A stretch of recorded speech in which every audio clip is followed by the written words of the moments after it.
자, 저희 지난 시간까지 우리가 이 계정 과목 이해하기를 통해서 자산, 부채, 자본, 수익, 비용에 대한 거래를 이제 기록하고 왔다고 한다면 지금부터는 기록했던 내용들을 좀 정리하는 작업을 해야 될 것 같아요. 그래서 챕터 3는요, 이 결산 마무리다라고 해서 앞에 있었던 내용들을 다시 한번 정리해주는 작업을 배운다라고 생각하시면 됩니다. 자, 그러면 보도록 할게요. 장부 정리 및 보고다라고 해서 이제 내용이 나오고 있는데요. 하나하나씩 좀 보면 주주들에게 보고하기 위해서는 회사는 장부를 정리해서 정돈된 내용을 보여줘야 할 텐데 특별한 절차가 있나요? 라고 이렇게 물어보는 거죠. 이제 회사는 매일매일의 거래가 있을 때마다 분계를 하고 그것을 총계정 원장에 전개하는 것까지는 진행을 했지만 아직 최종 보고서인 재무상태표나 손익계산서 형태로 나온 건 아니에요. 그러면 이렇게 손익계산서나 재무상태표 형태로 나오게 하기 위해서는 좀 더 예쁘게 잘 다듬는 작업을 해야 되겠다라는 이야기겠죠. 이런 다듬는 작업에 대한 절차가 있는지, 이 순서가 있는지를 물어보는 거죠. 자, 결산을 진행할 때도 결산을 준비하게 되는 이 예비 단계 예비 절차와 그 다음에 실제로 이제 결산이 진행이 되는 작성 절차 두 가지가 구분이 되고 있어요. 라고 설명이 되어 있고 결산을 진행합니다. 라고 하네요. 근데 제가 작성한 내용이 잘 작성을 한 건지 아니면 어디 혹시 또 제가 실수한 부분이 있진 않은지 이런 걸 좀 체크하고 싶은데 이런 걸 체크하는 단계는 뭐가 있을까요? 혹은 체크하기 위해서 작성하는 건 뭐가 있나요? 라고 물어보는 거죠. 자, 아마도 이제 여러분들 미리 예습을 좀 하신 분들은 시산표라는 걸 알고 계실 거예요. 네, 시산표에 대해서까지 이번 강에서 한번 언급하면서 장부의 마무리 단계를 가기 위한 준비 단계 한번 진행을 해보도록 할게요. 자, 결산에 대한 의의해서 정리 그리고 완성해서 결산 파트가 여러분들 책에 제일 첫 번째로 되어 있고요. 앞에서 잘못된 내용이 있는지 없는지 검토를 하고 싶다 그랬잖아요. 바로 시산표로 다시 보기 이 파트에서 시산표 작성을 통해 우리가 앞에 거래된 내역들이 잘 기록이 되었는지 정리를 한번 하시는 거고요. 마지막 결산 정리사항 살펴보기까지 이렇게 내용이 구성이 되어 있습니다. 자, 투자자, 채권자에게 유용한 정보를 제공해야겠다. 그러니까 우리가 앞에서 이제 회계상 거래를 인식하고 그것을 분계하고 분계장에 적고 전개해서 총계정 원장까지 왔어요. 온 다음에 이제 나는 1년 동안 어떻게 작업이 이루어졌는지 어떻게 해야겠다는 거예요? 총계정 원장에다가 작성된 내용을 다시 재무상태표나 손익계산서 형태로 작성을 해야 된다는 거예요. 왜? 우리 회사 주주들은 내가 주인이니까 당연히 1년 동안 어떻게 잘 벌었는지 못 벌었는지 너무 궁금할 테고 투자자들도 내 투자금을 제대로 원활하게 회수할 수 있는지 돈 빌려준 사람은 내가 이자를 제대로 잘 받을 수 있는 건지 이 회사가 혹시라도 부도나 파산이 나서 사라져 버리는 건 아닌 건지 영업한 결과물에 대해서 보고 싶어 하겠죠. 그래서 그들을 위해서 우리가 그들이 재무 상태도 파악할 수 있고 경영 성과도 파악할 수 있고 이런 작업들을 할 수 있게 하기 위해서 장부를 마감합시다 라고 얘기하는 거죠. 이 재무 상태를 파악한다는 건 이제 주로 재무 상태표인 자산, 부채, 자본을 통해서 할 테고 경영 성과를 파악한다는 건 손익계산서의 수익과 비용을 통해서 파악을 해주시겠죠. 자, 회계 순환 과정. 여러분들 제가 앞에서 계속 언급은 했었어요. 회계상 거래가 발생하면 그 다음에 전표를 작성하죠. 그래서 우리가 그 전표 안에 넣기 위해서 차변, 대변 이렇게 분계라는 걸 했었죠. 그런 전표에 작성을 하고 나서 총계정 원장에다가 이제 전기가 되게 되면 이 총계정 원장이라 하면 각각의 계정 과목별로 T계정을 그려서 증가와 감소를 표현해주고 있는 거죠. 자, 그 다음에 총계정 원장이 작성이 되어 있는 부분에 대해서 이제 잔액별로 마감이라는 걸 진행을 하게 될 거고요. 마감을 하고 나면 마지막으로 재무제표에 작성이 되는 거죠. 자, 그러면 이들과 관련해서 결산은 언제 되는 거냐? 자, 앞에서 얘기했던 것처럼 거래가 발생해서 전표를 작성하고 총계정 원장에다가 넣는 것은 매일매일 기록되어 오는 과정이었던 거죠. 그럼 이제 매일매일 왔던 사건들에 대해서 정리하는 작업은 바로 이 장부의 마감을 진행하기 전에 결산이라는 걸 작업하게 됩니다. 그러면 이런 결산 절차 또 어떻게 해야 되는지 살펴보셔야 되겠죠? 자, 결산 절차는요, 크게 두 가지로 앞에서 설명 보셨듯이요. 준비하는 예비 절차와 실질적으로 결산을 진행하게 되는 결산 보고서 작성 절차로 나눠지게 됩니다. 자, 결산을 준비하는 예비 절차. 우리는 이 잘 됐는지 못 됐는지를 확인하는 시산표라는 걸 작성하게 되는데요. 자, 여기서 보면은 수정 전 시산표다라고 표기가 되어 있어요. 수정 전이라는 건 결산에 대한 수정 분계라는 게 있어요. 이 수정 분계를 하기 전에 시산표를 작성을 하는 거예요. 그러면 회사는 앞에서 총계정원장이 일단 매일매일 거래, 예를 들어서 1월 1일부터 12월 30일까지 거래들에 대해서 잘 되었는지 못 되었는지를 다시 한번 집계를 해서 확인을 해주는 거죠. 이렇게 집계를 하고 나서 이제 결산 정리하는 사항들을 다 집계한 다음에 결산 시 내가 인식해야 되는 비용과 수익에 대해서 혹시라도 잘못 인식한 건 없는지, 비용을 인식해야 되는데 인식하지 않은 것은 없는지 그런 것들을 확인해서 수정 분계를 합니다. 그래서 12월 31일 날짜로 이러한 수정 분계들을 하고 그 수정 분계를 전개한 이후에 사실 여러분들 책에는 빠져 있지만 이런 수정 분계가 다 이루어지고 나면요. 수정 후 시산표라는 걸 작성하게 되죠. 자, 그래서 여러분들 문제에서도 수정 전 시산표와 수정 후 시산표를 두고서 순서대로 배열해 보세요 라고 얘기해요. 당연히 수정되기 전, 수정과 관련된 회계 처리 이전에 시산표가 하나 나왔을 거고요. 수정 분계를 하고 나면 그 수정 분계 이후에도 시산표가 하나 다시 한번 작성이 되겠죠. 왜? 앞에서 결산 분계를 했다고 했는데 이것도 또 잘했는지 틀렸는지 검토가 필요할 거 아니에요. 그래서 수정 후 시산표를 작성하게 된다는 얘기입니다. 자, 그 다음 결산보고서 작성을 위해서는요. 이렇게 수정 후 시산표까지 작성이 되고 나서 각각 계정들을 마감해 줍니다. 이 수익과 비용 계정에 대해서는 손익이라는 계정으로 마감을 해주게 되고요. 그래서 이제 손익계산서로 넣고요. 그 다음에 자산, 부채, 자본은 이번 기에 남아있는 걸 다음 기로 넘겨줘야 되기 때문에 차기로 이월시키는 마감 작업이 필요하죠. 이렇게 이제 마감이 다 끝나고 나면 재무제표를 작성하게 됩니다. 손익계산서와 재무상태표 중에 손익계산서를 먼저 작성하게 되거든요. 물론 이걸 뭐 필수로 암기하셔야 되는 내용은 아닌데 왜 손익계산서부터 먼저 작성을 할까요? 1년 동안의 수익에서 비용을 빼면 뭐가 나와요? 당기순이익이 나오잖아요. 그 당기순이익이 어디로 넘어가요? 재무상태표의 자본의 이익잉여금 쪽으로 반영이 되어야 합니다. 그래서 이 재무상태표 쪽을 작성하고 싶으면 자본 쪽의 이익잉여금까지 다 작성을 해야 되니까 우선적으로 손익계산서에 수익과 비용을 차감해서 당기순이익이 나오면 그 당기순이익을 자본 쪽으로 포함한 다음에 재무상태표를 확정 지으셔야 되겠죠. 자, 그 외에 이제 부속 명세서나 이런 것들을 작성해 주도록 합니다. 라고 설명이 되어 있네요.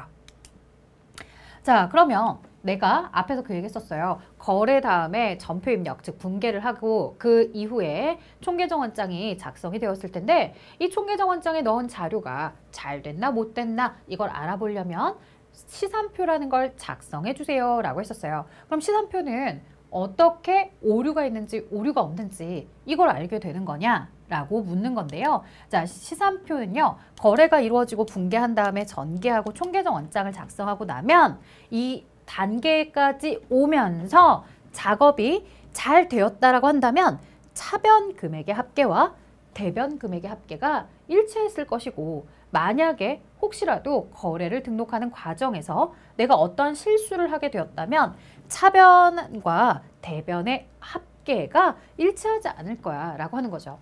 여러분들은 저와 함께 앞에서 진행을 하시면서 거래 이중성이나 대차평균의 원리라는 걸 배우고 오셨어요. 거래 이중성이라는 건 뭐예요? 차변이 나오면 꼭 대변이 나와야 된다. 이런 식으로 배우셨고 차변의 합계와 대변의 합계가 일치해야 된다라는 대차평균의 원리까지 배우고 오셨죠. 그러면 어떤 거래가 있었든 그 거래를 기록을 잘했다라고 한다면 그들에 대한 차변의 합계 금액과 대변의 합계 금액은 당연히 일치해야 되는 것이다. 그런데 만약에 일치하지 않았다라고 한다면 오류가 없었던 건데 일치하지 않는다. 그래서 대변과 차변의 차익이 발생한다 라고 한다면 이것은 오류가 있으니 가서 다시 한번 검토해 보아라. 이렇게 해석을 하시면 되겠죠. 그럼 여러분들 검토를 하라고 할 때는요. 검토하는 순서는 어떻게 하면 좋을까요? 이 총계정 원장 이후에 이제 우리가 시산표라는 걸 작성해서 검토를 했잖아요. 어떻게 하면 좋을까요? 자, 거래부터 다시 하나하나씩 다 볼까요? 모든 거래를? 그럼 좀 불편하겠죠. 바로 직전에 총계정 원장에 혹시 전기가 잘못된 건 없는지 이걸 살펴봐 주시는 거예요. 근데 총계정 원장에서도 딱히 잘 모르겠어. 그럼 어떻게 하셔야 돼요? 분계로 넘어가서 분계가 혹시 잘못된 건 없는지 이렇게 역으로 가서 하나하나씩 단계를 밟아가면서 검토를 해주시면 됩니다. 오류가 났다라고 했을 때 무턱대고 모든 분계를 다 보지 마시고요. 직전에 있었던 총계정 원장에 대한 내용부터 거꾸로 체크를 해주면 된다. 자, 그럼 이제 시간표 종류로 넘어가 보도록 할게요. 종류는 사실 세 가지가 있습니다. 합계만 집계하는 합계 시산표, 그 다음에 잔액을 집계하는 잔액 시산표, 그리고 마지막 합계 잔액 시산표인데요. 자, 우리가 현금에 대한 T 계정으로 자료를 넣었을 거예요. 현금, 자산이죠. 자산이 증가하는 쪽 차변에 기초에 현금부터 시작해서 현금이 증가한 상황이 있으면 현금 증가액이 차변에 기록이 되어 있을 거고요. 현금이 줄어드는, 감소하는, 현금이 나가는 상황이 있었으면 이렇게 대변에 기록이 되었겠죠. 자, 이런 식으로 기초의 증가 이런 내용들의 합계 금액을 모두 차변에 기록해 주는 거예요. 누구의 차변? 현금 계정 과목에 대한 차변의 합계. 그리고 현금에 대해서 대변에 기록하는 이런 현금이 감소하는 상황에 대해서 기록을 해주시는 거죠. 에듀윌 유료 회원만의 특별한 서비스.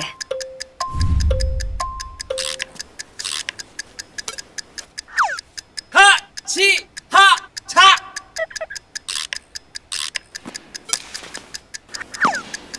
같이 하자. 정답! 같이 하자 친구야. 에듀윌 유료 회원.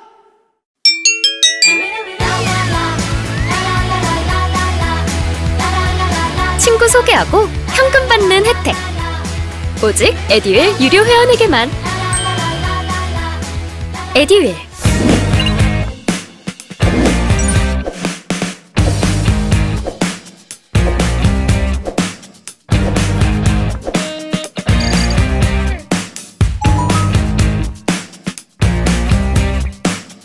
자, 당연히 아직까지는 현금에 대한 각각의 거래들에 대해서만 넣었기 때문에 기초금액과 증가금액의 합계가 감소금액의 합계랑은 같지는 않을 거예요. 그러면 나머지 차이가 여기 발생을 할 거예요. 예를 들어 기초가 10이고 증가가 90이다. 감소가 60이다. 라고 하면 40의 차이가 발생하겠죠. 자, 이런 차이에 대해서는 잔액이 남았다. 라고 표현을 할 거예요. 지금도 보시면요. 여기 현금의 계정 과목에 대해서요. 차변 쪽에 집계가 된, 즉 기초의 현금부터 시작해서 현금이 들어온 회사에 유입된 현금의 금액의 액수 전체를 보니 2억 3,512만 1,000원이었어요. 근데 반대로 반면 현금이 사라지게 된 것도 2억 3,501만 원이 있더라는 거죠. 자, 둘의 밸런스가 아직은 맞지 않아요. 어쨌든 맞진 않지만 단순하게 차변의 합계와 대변의 합계만 기록을 하는 시산표는 이렇게 합계 시산표라고 부르고요. 자, 두 금액의 액수의 차이를 여러분들이 직접 계산기를 가지고서 계산을 해보시면 좋을 것 같아요. 자, 차변에 2억 3,512만 1,000원. 그 다음에 마이너스 대변에 2억 3,501만 원 해서 보시면 둘의 차이 나는 금액은 11만 1,000원이 차이가 나고 있고요. 자, 이 11만 1,000원 어디에서 더 많은 거예요? 이쪽 차변의 금액이 더 많은 거죠. 자, 우리가 이 10만 원과 90만 원, 60만 원 했을 때 이쪽에 40만 원이 더 많은 것처럼, 즉 뭐가 차이, 기말에 남아서 기말에 남아있는 현금으로 다음 연도로 넘어가게 될, 차기로 이월하게 될 이 40만 원의 현금만큼 차변이 현재 금액이 더 많은 것이다. 이렇게 이제 설명이 되겠죠. 여기 자료에서는 차변에 11만 1,000원이 더 많다. 이렇게 얘기를 해주겠죠. 자, 이런 식으로 잔액이 어디 쪽에 남게 되는지, 즉 어디 쪽 금액이 더 많이 기록이 되는지 그 많이 기록된 쪽에다가 이렇게 잔액으로서 표기를 해주시는 거예요. 자, 오해하시면 안 되는 게요. 대변의 금액이 부족하다 그래서 대변 쪽에 잔액을 쓰시는 게 아니에요. 이 두 가지 금액, 합계 금액을 비교하고서 금액이 어느 쪽이 더 많은지, 많은 쪽에다가 이렇게 잔액을 표기해 주시는 겁니다. 자, 그러면 만약에 얘를 가지고서 합계잔액산표를 기록한다. 그러면 현금 합계 100. 왜? 10과 90이니까. 그 다음 대변에 60. 어디가 더 많아요? 이쪽. 차변이 더 많죠? 현금에 대해서 얼마만큼? 40만큼 더 많더라. 이렇게 표기를 해주는 방식이 바로 합계잔액산표예요. 자, 보실게요. 합계잔액산표 보시면요. 차변의 합계금액 2억 3,511만 1,000원, 대변의 합계금액 2억 3,501만 원, 둘의 밸런스 차이는 11만 1,000원이 이렇게 차변의 잔액으로서 나와 있습니다. 그래서 합계금액과 잔액금액이 모두 다 나와 있는 표는 합계잔액산표고요. 여러분들 시험에서는 모두 합계잔액산표가 등장을 하게 됩니다. 그래서 합계잔액산표 위주로 기억을 해주시면 되겠고요. 자, 현금은 자산이죠. 자산의 증가는 어디 변? 차변. 증가하는 쪽에 이렇게 잔액이 기록이 될 겁니다. 자, 근데 문제가 발생했대요. 어떤 문제냐? 앞에서 시산표는 이렇게 작성합니다 라고 얘기했잖아요. 그러면 이렇게 현금 계정에 대해서만 기록을 했지만 사실 여러 가지 계정들을 모두 다 계산했을 때 마지막 토탈, 잔액의 합계, 그 다음에 차변 금액 합계, 그리고 대변의 합계, 그리고 대변 잔액의 합계 당연히 일치를 하겠죠. 자, 일치를 한다 했는데 만약에 차변 금액의 합계 금액과 대변 금액의 합계 금액을 보았는데 불일치가 발생을 한 거예요. 차변에는 예를 들어서 1억 원이 기록이 되었는데 대변에는 1억 200만 원이 기록이 된 거예요. 그러면 서로 합계가 일치하지 않죠. 그러면 오류가 났구나. 나 뭔가 장을 잘못 옮겨 적었나 봐. 금액을 잘못 썼나 봐. 라고 하면서 오류를 발견하는데 문제는 이 시산표를 작성했는데 차변과 대변이 이렇게 일치하는 상황에서도 오류는 존재할 수 있다는 거예요. 근데 그 오류를 발견하지 못하는 단점이 있어요. 자, 도대체 어떤 오류길래 이런 시산표에서 오류 발견이 안 되는 거냐? 라고 해서 잠깐 보니까 바로 이런 거죠. 차변과 대변이 동시에 누락이 되었대요. 자, 여러분들이 시산표를 작성했어요. 시산표를 작성하고서 차변에 10만 원을 써주고 대변에 10만 원을 써주고 차변에 30만 원을 써주고 대변에 30만 원을 써줘서 서로의 합계가 40, 40 이렇게 일치합니다 라고 표현하고 싶었어요. 근데 뭐가 기록이 안 됐냐면 차변에 10만 원도 누락이 되고요. 대변에 10만 원도 누락이 된 거예요. 그럼 이런 경우에 동시에 차변과 대변이 누락이 되면 합계 금액도 30, 30으로 기록이 되겠죠. 자, 문제는 원래 원칙 정확한 숫자는 40에 40으로 기록이 되어야 되는데 지금 기록하지 않아서 30에 30으로 기록이 된 거예요. 문제는 이렇게 해도 둘의 합계는 일치하기 때문에 시산표는 이에 대해서 오류가 났다라고 발견을 못한다라는 거죠. 자, 이렇게 차변과 대변이 동시에 누락해버리면 이는 발견이 어렵더라. 자, 그러면 이런 경우도 있을 것 같아요. 뭐냐? 원래 원칙은 40, 40 이렇게 기록이 되어야 하는데 10 자, 이렇게 같은 거래가 10만 원, 10만 원짜리 거래를 누군가 또 한 번 똑같이 등록을 한 거죠. 이렇게 돼버리면 50, 50으로 합계에는 차이가 없어요. 그래서 오류가 있다는 걸 알지 못하죠. 하지만 분명한 오류죠. 왜? 한 번만 기록할 거래를 두 번이나 기록했기 때문에. 그래서 올바른 합계 금액은 40, 40이 되어야 하는데 50, 50으로 되어 있으니까 분명한 오류는 맞아요. 근데 이런 오류는 발견하지 못한다는 거죠. 그래서 함께 중복해서 기록이 되어버리거나 자, 또는 이런 경우도 있어요. 뭐냐? 10만 원, 10만 원에 대해서 잘 써서 합계도 40, 40으로 잘 썼어.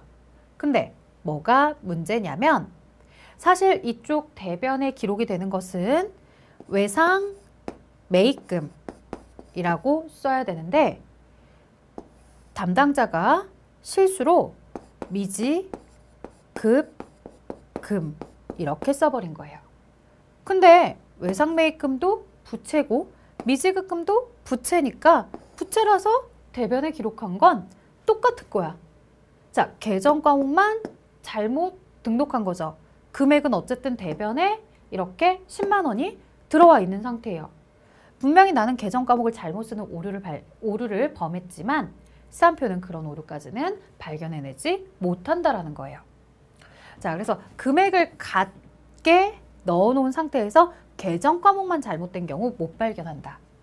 자, 또한 이런 경우도 있어요. 뭐냐면, 자, 원래는 10, 10 이렇게 써야 되는데 직원이 실수로 공을 하나씩 더 붙인 거예요. 왜? 공을 계속 누르다 보니까 내가 실수로 하나 더 눌린 거야.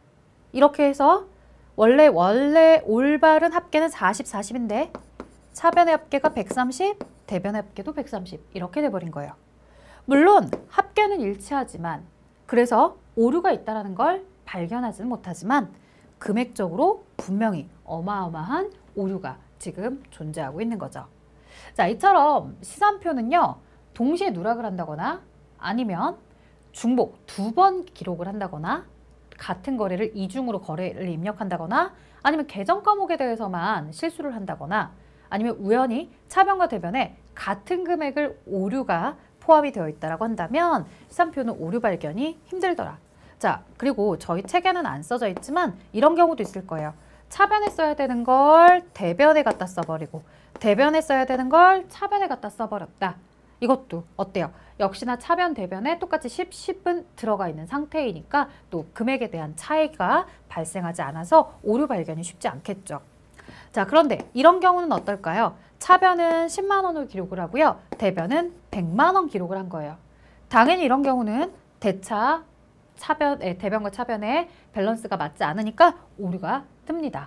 대차 차액이 발생하고 있습니다. 그래서 이런 경우는 발견할 수 있지만 혹은 차변만 쓰고 대변은 기록 안 하는 이런 경우들은 발견할 수 있지만 위에서 이야기하고 있는 누락, 중복, 그 다음에 계정 과목의 오류, 우연히 차변과 대변의 같은 금액을 잘못 쓴 경우 이런 경우들은 발견하기가 사실 쉽지 않더라. 자, 이제 시산표는 어떻게 작성을 할까요? 라고 하는데 차변에 잔액이 남는 계정들이 있어요. 그래서 자산, 비용 자산의 증가는 차변이죠. 비용의 발생은 차변이죠. 대변의 잔액이 남는 계정, 부채, 자본, 수익이죠. 근데 이걸 뭐 굳이 달달달 외우십시다 라고 하는 건 아니고요. 재무상태표나 이런 손익계산서를 여러분들이 가져다 놓고서 보시면 되죠. 그래서 왼쪽에 자산, 오른쪽에 부채, 그 다음에 자본, 그리고 손익계산서 오른쪽이 수익, 왼쪽이 비용이죠. 자, 자신의 자리가 합계 잔액 시산표에 잔액이 기록이 된다고 보시면 돼요. 그래서 자산 계정들은 차변에, 비용 계정들은 차변에 잔액이 기록이 될 거고요. 그 다음에 부채나 자본이나 수익은 대변에 잔액이 기록이 될 거예요. 이렇게 기억을 하시고서 시산표 작성하는 내용을 보시면 좀 덜 헷갈리실 겁니다. 자, 내용을 좀 더 볼게요. 자, 예를 들어서 기초에 기계장치가 2대가 있었대요. 2대. 자, 한 개당 200원짜리였어요. 그럼 400원짜리가 있었던 거잖아요. 여기에 400원. 자, 왜 제가 기계장치를 400원을 차변에 기록을 했을까요? 기초. 자, 우리 기계장치에 대한 T계정을 생각해 보시면요. 기계장치 T계정의 기초, 자산의 증가죠. 증가하는 자산은 차변에 이렇게 기록을 하시는 거죠. 자, 그 중에 한 개를 팔았대요. 네, 하나당 200원씩이니까 한 개를 팔면 대변에 200원의 가치의 기계장치가 사라지겠죠. 할게요. 완전 초보였죠. 그것도 생초보. 퇴근하고 에듀윌 강의 들으면서 한 2달 정도 공부했던 것 같아요. 그래서 제가 세운 목표는 강의를 한번 다 듣고 기본기를 만든 후에 기출문제를 풀자 이거였거든요. 강의만 들어도 그 안에 기출문제로 그날 배운 내용 적용해서 풀어보는 거라 공부하는 데 도움이 많이 됐어요. 에듀윌은 합격이다!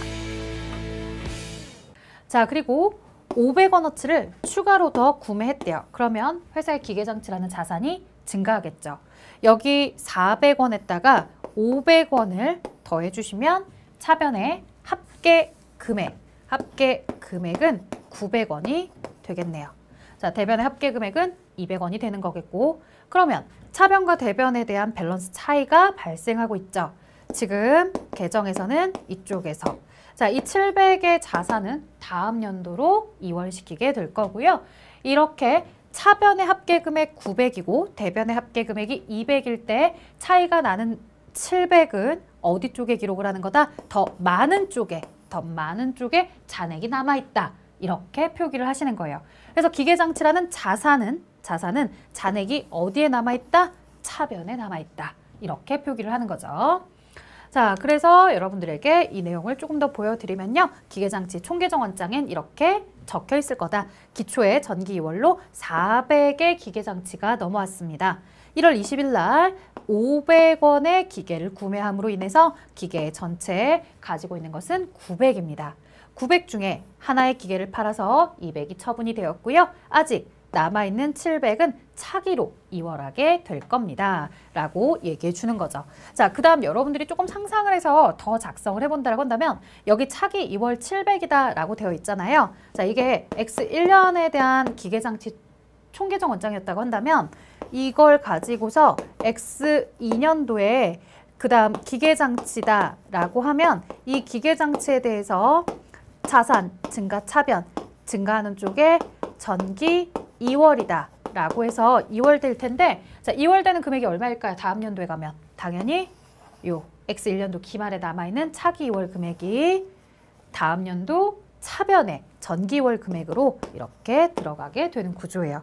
그러니 이것도 전기 2월 400도 사실은 X0년도 12월 30일 날 남아있던 기말에 400의 기계장치가 이렇게 1월 1일로 넘어왔다라고 상상할 수 있겠죠.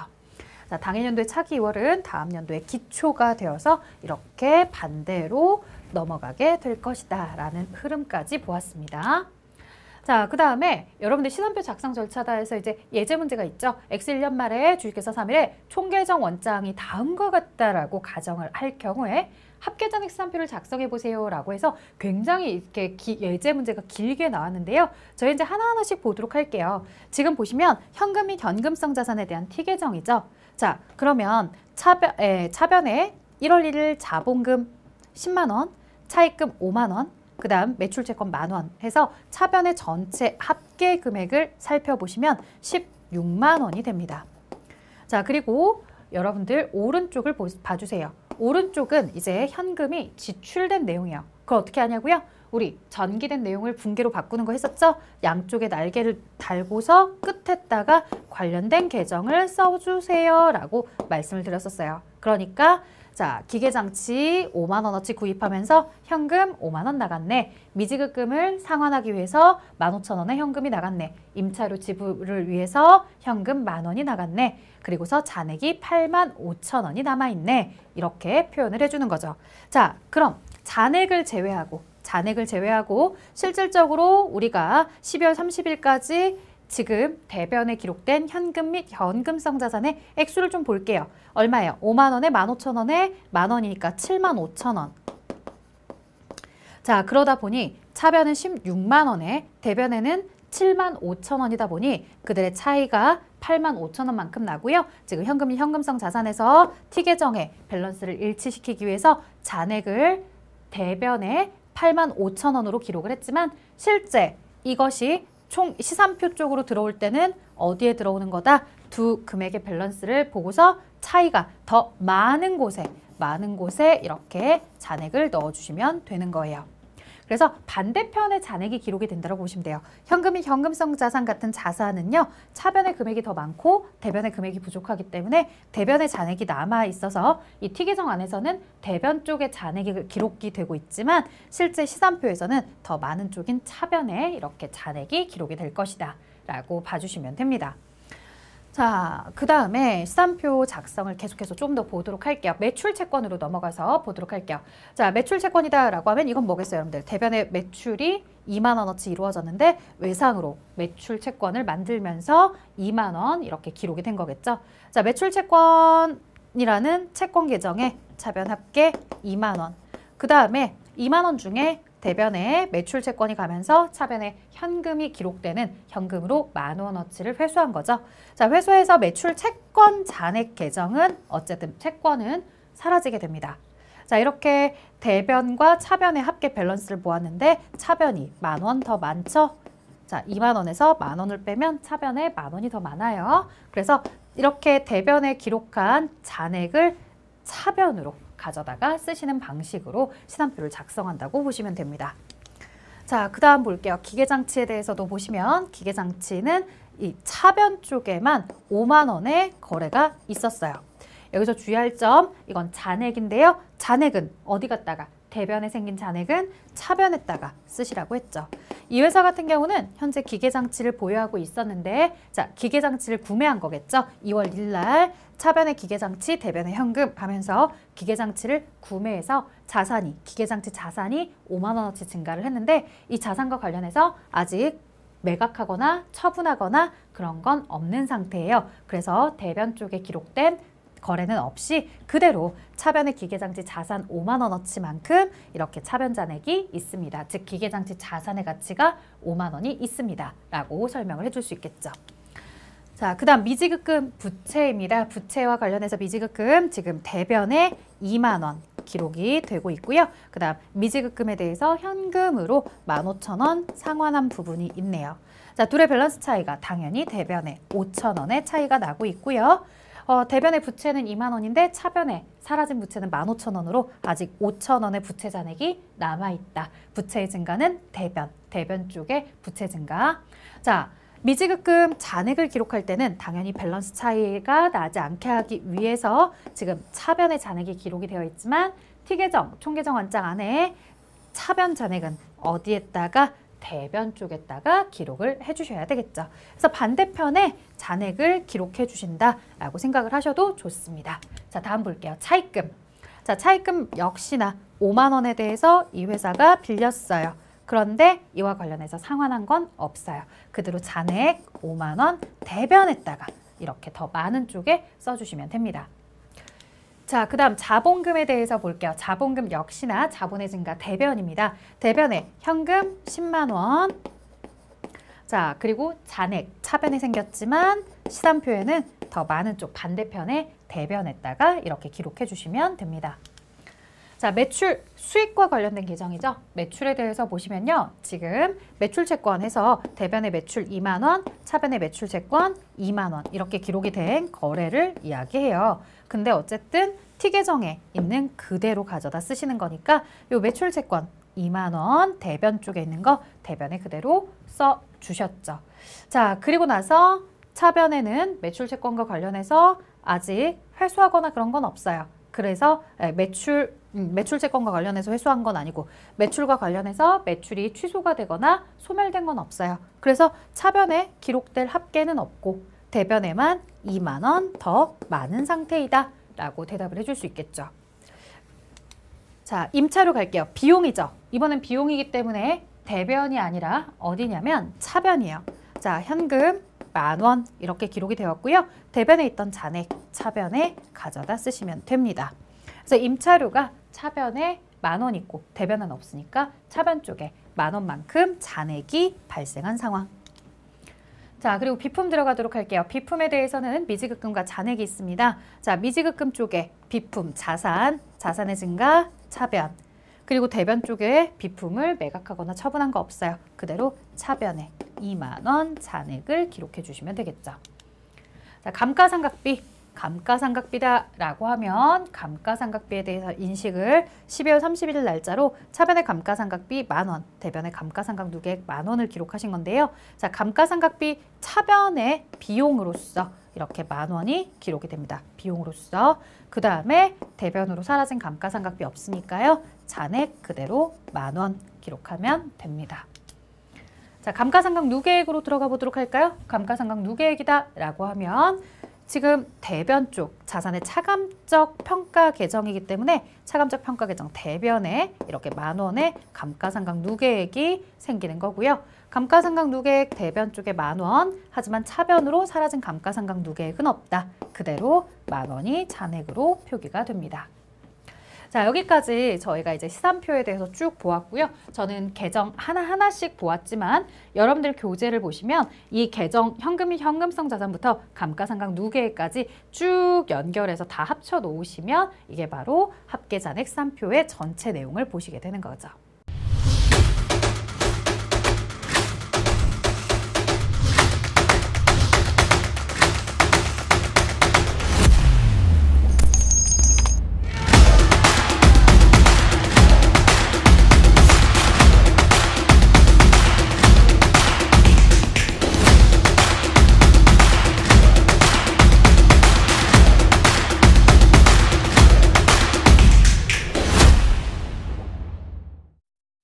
자, 이제 결산 정리사항 살펴보기로 왔어요. 결산 수정 분계를 하는 목적이 뭐냐? 이게 좀 이제 여러분들께 이슈가 될 수 있을 것 같아요. 우리가 회계의 첫 걸음을 배울 때 발생주의예요 라고 배웠어요. 뭐가 아니라 현금이 나갈 때 비용, 현금이 들어올 때 수익, 이런 현금주의가 아니라 발생, 당해년도에 비용이 발생했느냐, 그것을 판단하는 발생주의 회계예요.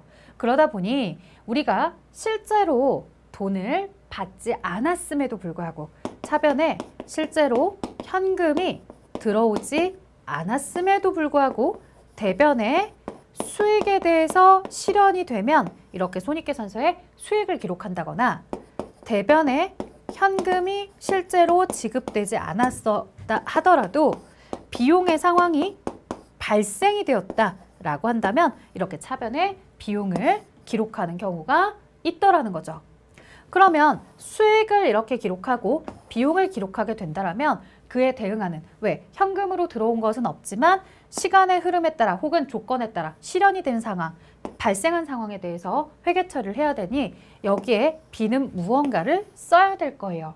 뭐 우리가 수익에 대해서 뭐 매출 채권이다 이렇게 쓸 수도 있겠고요. 혹은 뭐 날짜보다 수익은 발생했지만 아직 받지 못했습니다 라고 해서 뭐 미수수익이라고 할 수도 있겠고요. 그 다음 비용은 발생했지만 아직 지급하지 못했습니다 라고 해서 미지급 비용이라는 계정이 생겨날 수도 있겠죠. 자, 이렇게 회사는요, 수익에 대해서 받지는 못했지만 당해년도에 실현이 되었다라고 한다면 장부에 이렇게 수익을 써야 되는 기업회계 기준에 따라서, 왜? 발생주의라는 그 기준에 따라서 회계 처리가 필요하게 될 거고요. 그 다음 비용에 대해서도 실질적 지출은 있지 않았지만 발생이 되었을 때 발생주의에 따라서 비용을 인식해서 손익계산서의 비용으로 넣어줘야 되는 이런 작업이 필요하기 때문에 우리는 결산수정분계라는 걸 하게 될 것입니다. 라고 설명을 한 거고요. 자, 관련된 예제 문제 볼게요. 제조업을 영위하는 주식회사 3일은 이자 수익을 일단 미수이자 계정에 기록합니다. 단기 현금으로 수취한 이자 수익은 30만 원. 전기 말에 미수이자는 10만 원. 단기 말 기준으로 미수이자를 계산한 결과 미수이자는 15만 원이었다고 하죠. 자, 이렇게 되었을 때 손익계산서에 회사가 이자 수익으로 기록해줘야 되는 금액은 얼마일까요? 라고 물어보는 거예요. 자, 이와 관련해서 날짜보다 먼저 받은 건 없어요. 자, 이 회사는 뭔가 이자에 대해서 돈을 빌려주거나 이렇게 하고서 돈 빌려주고서 이자를 나중에 받는 경우인가 봐요. 그래서 주로 돈을 빌려준 기간 동안 이자 수익이 발생했음에도 불구하고 실현이 되었음에도 불구하고 그와 관련해서 아직 받지 못한 상태로서 미수이자라고 기록하는 경우가 많이 있는 것으로 보입니다. 자, 미수이자는요, 여러분들 자산이에요. 그러면 이런 자산에 대한 T계정 여러분들 그릴 수 있으시죠? 자산이 증가하는 쪽 차변, 자산이 감소하는 쪽 대변이죠. 우리는 증가하는 쪽에 기초를 기록하고요. 감소하는 쪽에 기말을 기록한다라고 정리하시면 돼요. 자, 그러면 미수이자는 언제 계속 증가하는 거고요. 미수이자는 언제 줄어들게 될까요? 자, 증가하는 상황은 잘 모른다 하더라도 줄어드는 상황은 여러분들이 이해하실 수 있을 것 같아요. 미수이자가 줄어든다? 즉 내가 못 받은 돈이 있었는데 그 못 받은 상황이 줄어든다? 뭐 했기 때문에 그래요? 현금을 받았으니까. 돈을 받으면 못 받았던 미수금이 당연히 줄어들겠죠. 그래서 미수이자에 대해서 대금을 수령하면 그만큼은 줄어들게 될 거예요. 근데 반대로 못 받는 금액이 증가하게 되는 경우가 있어요. 이게 바로 뭐다? 손익계산서에 수익이 발생이 되었을 때요. 자, 나는 아직 받을 날짜가 되진 않았지만 손익계산서에 수익을 기록하게 되는 거죠. 그러면 그 수익을 기록하게 되는 만큼 이렇게 처리가 또 미수금이, 미수이자가 증가할 수밖에 없겠죠. 자, 나에게 물어본 건 손익계산서에 기록될 수익이 얼마니? 이렇게 물어본 거고요. 여기서 미수이자와 관련해서 자산 계정을 가지고 T 계정을 그렸기 때문에 이 손익계산서의 수익이 이쪽에 기록이 된다고 보는 거예요. 강사님 수익은 대변이 아닌가요? 라고 물어보실 텐데 그건 손익계산서 쪽에서 작성할 때지. 지금은 미수이자라는 자산에 대한 T 계정을 가지고 보는 거예요.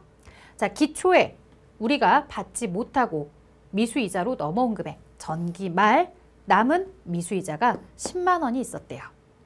그 다음 회사가 현금으로 수취한 이자 수익이 30만 원이 있었대요.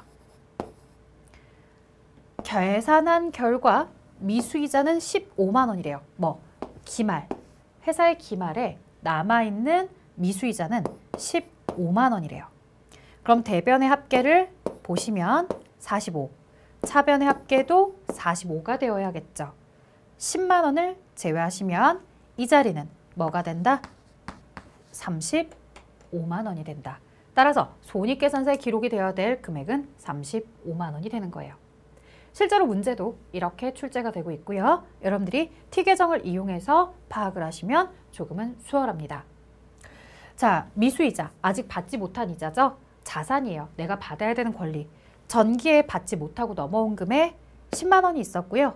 당해년도에 시간이 경과해서 계속해서 수익으로서 받아야 되는 부분, 하지만 아직 받지 못한 부분은 35만 원 증가했습니다. 그 증가한 35만 원까지 전체 45만 원 중에서 30만 원을 실제로 수령을 했으니 아직도 받지 못하고 있는 남은 잔액은 15만 원을 내가 받아야 됩니다. 라고 설명을 해줄 수 있겠죠. 자, 그 다음에 이제 기말 현재 자산과 부채에 대한 평가 작업을 할 거예요. 이번 강에서 할 건 아니고요.